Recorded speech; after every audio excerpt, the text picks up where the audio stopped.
Audiobooks present The Song of Achilles by Madeline Miller, Chapter 17. But first, to Aulis, a jutting finger of land with enough shoreline to beach all our ships at once.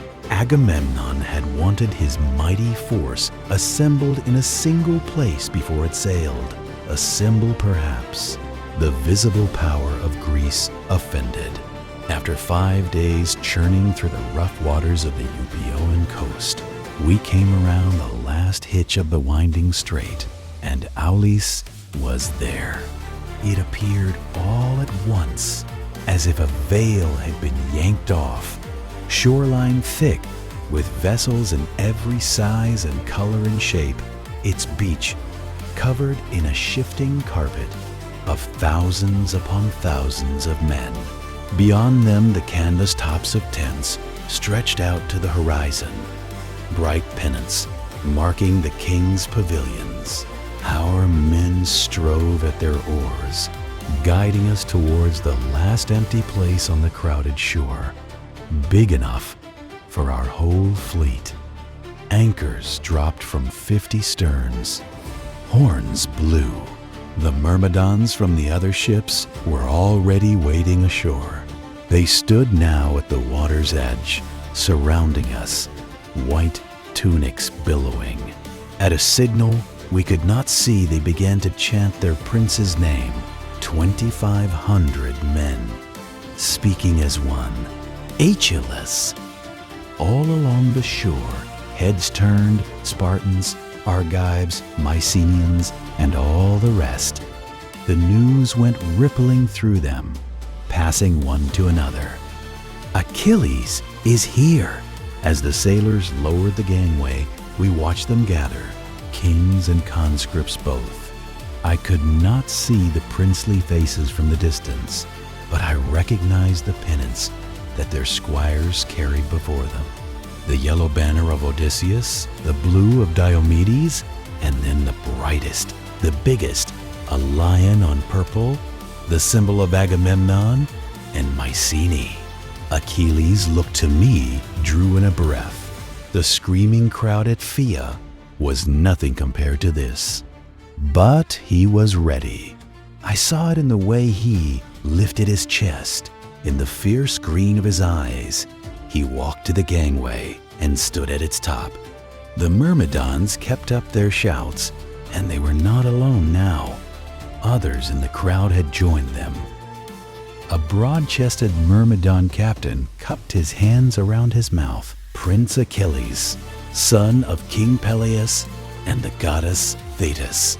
Aristos Achaeon. Bright sunlight broke and poured over Achilles, went rolling down his hair and back and skin, turning him to gold. He seemed suddenly larger, and his tunic, wrinkled from travel, straightened until it shone white and clean as a sail. His hair caught the light like buoyant flame. Gasps amongst the men. New cheers burst forth. Thetis, I thought. It could be no one else. She was pulling his divinity forth, mantling it like cream on every inch of his skin, helping her son make the most of his dearly bought fame. I could see the tug of a smile at the corner of his mouth. He was enjoying it, licking the crowd's worship off his lips. He did not know, he told me later, what was happening, but he did not question it. It did not seem strange to him. A pathway had been left open for him, straight through the crowd's heart to where the kings gathered. Each arriving prince was to present himself before his peers and new commander. Now it was Achilles' turn. He strode down the plank and past the jostling ranks of men, stopping perhaps 10 feet from the kings. I was a few paces farther behind. Agamemnon was waiting for us. His nose was curved and sharp like an eagle's beak, and his eyes glittered with a greedy intelligence. He was solid and broad across his chest, firmly planted in his feet. He looked seasoned, but also worn, older than the 40 years we knew him to be. At his right side, a place of honor, stood Odysseus and Diomedes. On his left was his brother Menelaus, king of Sparta, cause of war. The vivid red hair that I remembered from Tyndareus's hall was touched now with threading gray. Like his brother, he was tall and square, his shoulders strong as a yoke-ox. His family's dark eyes and curving nose seemed softer on him, more temperate. His face was smile-lined and handsome, where his brother's was not.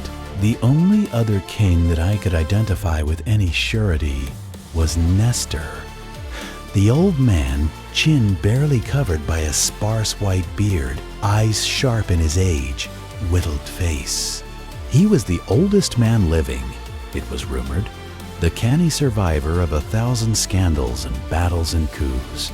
He ruled the sandy strip of Pylos, whose throne he still clutched stubbornly, disappointing dozens of sons who grew old and then older, even as he bred new ones from his famed and well-worn loins. It was 2 of these sons who held his arms steady now, shouldering other kings aside for a place at the front. As he watched us, his mouth hung open, breath puffing his threadbare beard with excitement. He loved a commotion. Agamemnon stepped forward. He opened his hands in a gesture of welcome and stood regally expectant, waiting for the bows, obeisance, and oaths of loyalty he was owed. It was Achilles' place to kneel and offer them. He did not kneel. He did not call out a greeting to the great king or incline his head or offer a gift. He did nothing but stand straight, chin proudly lifted before them all. Agamemnon's jaw tightened. He looked silly like that, with his arms out, and he knew it. My gaze caught on Odysseus and Diomedes. Their eyes were sending sharp messages. Around us, the uneasy silence spread. Men exchanged glances. My hands clutched each other behind my back as I watched Achilles and the game he played. His face seemed cut from stone as he stared his warning at the king of Mycenae. "You do not command me." The silence went on, painful and breathless, like a singer overreaching to finish a phrase. Then, just as Odysseus moved forward to intervene, Achilles spoke. "I am Achilles, son of Peleus, God-born best of the Greeks," he said. "I have come to bring you victory." A second of startled silence. Then the men roared their approval. Pride became us. Heroes were never modest. Agamemnon's eyes went flat. And then Odysseus was there, his hand hard on Achilles' shoulder, wrinkling the fabric as his voice smoothed the air. "Agamemnon, Lord of men, we have brought the Prince Achilles to pledge his allegiance to you." His look warned Achilles, it is not too late, but Achilles simply smiled and stepped forward so that Odysseus' hand fell off him. "I come freely to offer my aid to your cause," he said loudly. Then turning to the crowd around him, "I am honored to fight with so many noble warriors of our kingdoms." Another cheer, loud and long, taking what felt like minutes to die. Finally, from the deep crag of his face, Agamemnon spoke with patience that had been hard-won, hard practiced. "Indeed, I have the finest army in the world, and I welcome you to it, young Prince of Phthia." His smile cut sharply. "It is a pity you were so slow to come." There was implication here, but Achilles had no chance to answer. Agamemnon was already speaking again, his voice lifted over us all. "Men of Greece, we have delayed long enough.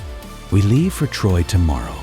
Repair to your camps and make yourselves ready. Then he turned with finality and strode up the beach. The kings of Agamemnon's innermost circle followed him, dispersing back to their ships: Odysseus, Diomedes, Nestor, Menelaus, more.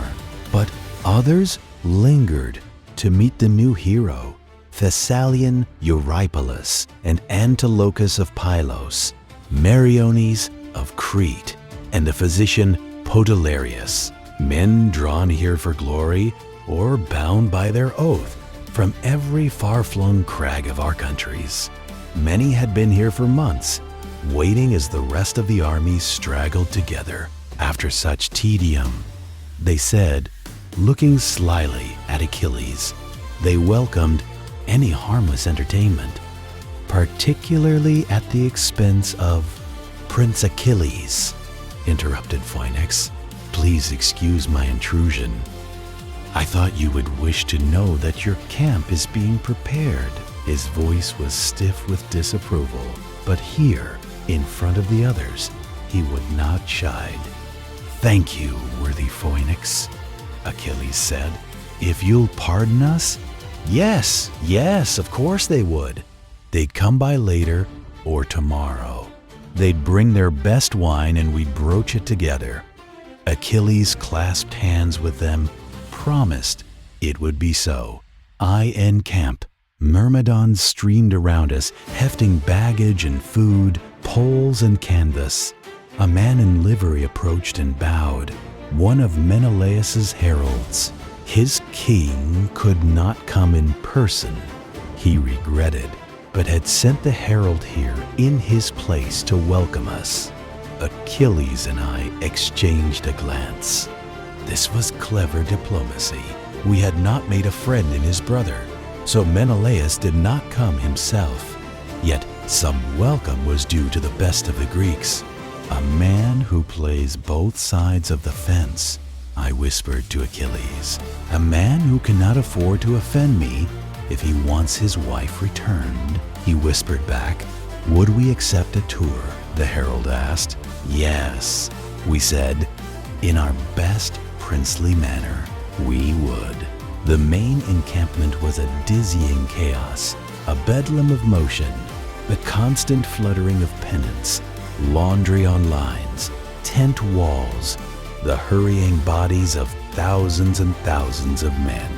Beyond, this was the river, with its old watermark from when the armies had first arrived, a foot higher on the bank.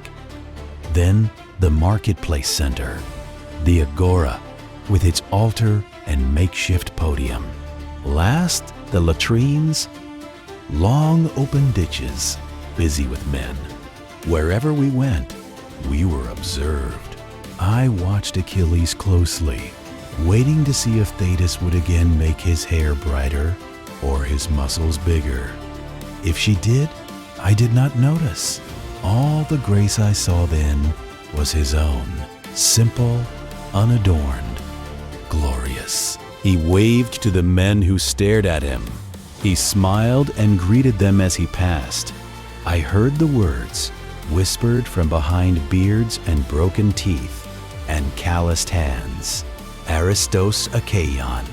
Was he as Odysseus and Diomedes had promised?